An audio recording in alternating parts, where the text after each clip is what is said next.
everyone, it's Tanya Evoy here from Remax Affiliates and the Evoy Real Estate team. So we are here again for another episode of Tanya Talks Real Estate.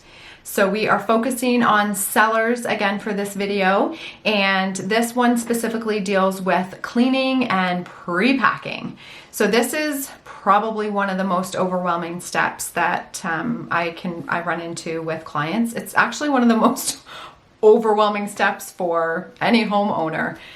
Who doesn't want to be more organized, right? But when it comes to selling your house, it's extremely important because we are trying to set the stage, right, for the showings. We want the buyers, when they move in, to be moving into an organized lifestyle that they feel like they're going to have when they buy your home. Oftentimes, things go crazy. We don't get an organized lifestyle much long after, but that is the feeling that we want to create. So going through and stocking up on storage bins is the first thing.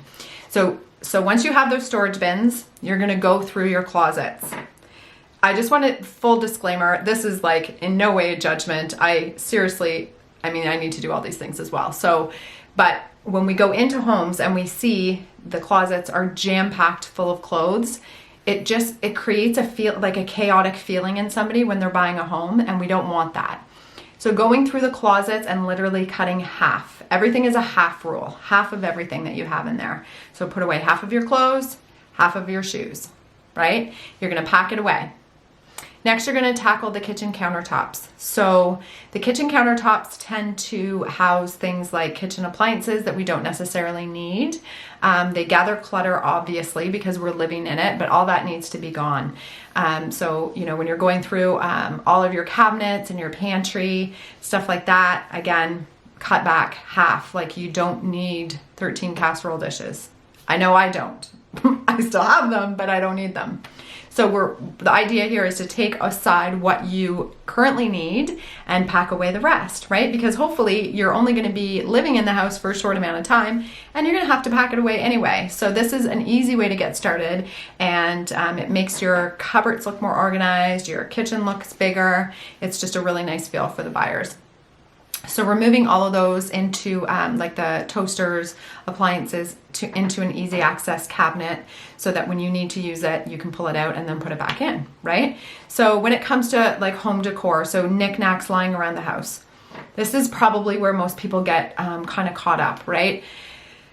I feel pretty strongly about not having pictures of your children, that sort of stuff, because really you don't want those pictures online anyway, but you have to really depersonalize. So taking down pictures, knickknacks, the rule is pack away anything that is smaller than a baseball.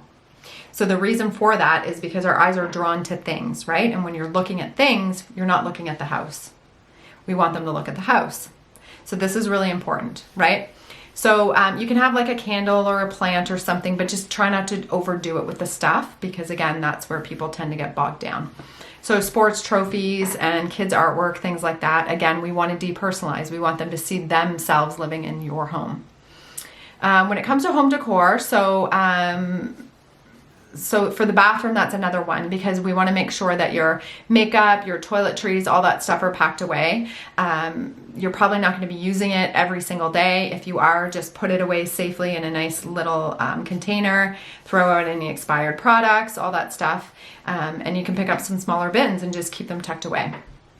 So the next thing is keeping the pre-packed items organized. So obviously, when you're like, okay, what am I going to do with all this stuff? You can color code it, right? So you can get a color like yellow for the kitchen or blue for the living room, and have it all nicely ready to go. And then that way, when you need something in the room, you know what color to go to, right? Just in case something comes up that you need it.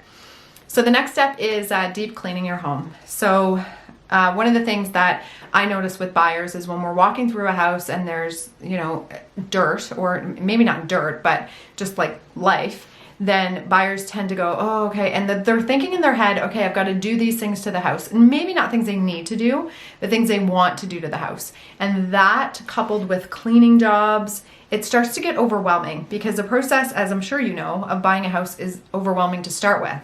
So knowing that they have to do all these additional little things, it just starts to build up for them. So make sure to wash your windows, remove the screens, replace any screens that are ripped or need replaced. Clean the glass on your fireplace. That's another one. And any space that might have fingerprints, right? And dogs, that's another thing. Dogs, like, they lick things. And it's really crazy. Like, you can see lick marks on stuff. So clean the lick marks. Make sure there's no lick marks on your windows and stuff like that.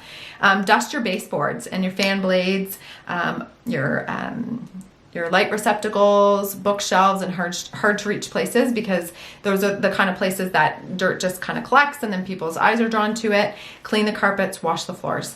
Carpets are awesome for so many reasons, but one of the things that are not great about carpets is they tend to hold smells and stains, right? So you want to clean the carpets, wash the floors, wipe down all the cabinets, the doors, the appliances, shelves, and the island, all that sort of stuff, right? So make sure it's nice and clean, really. There's another bonus idea is we have cleaners. We can recommend somebody. It might not cost much, but it can take a lot of stress off of you as a seller when you're trying to do all of these things, and now all of a sudden you've got to deep clean your house too. I get it. I totally get it.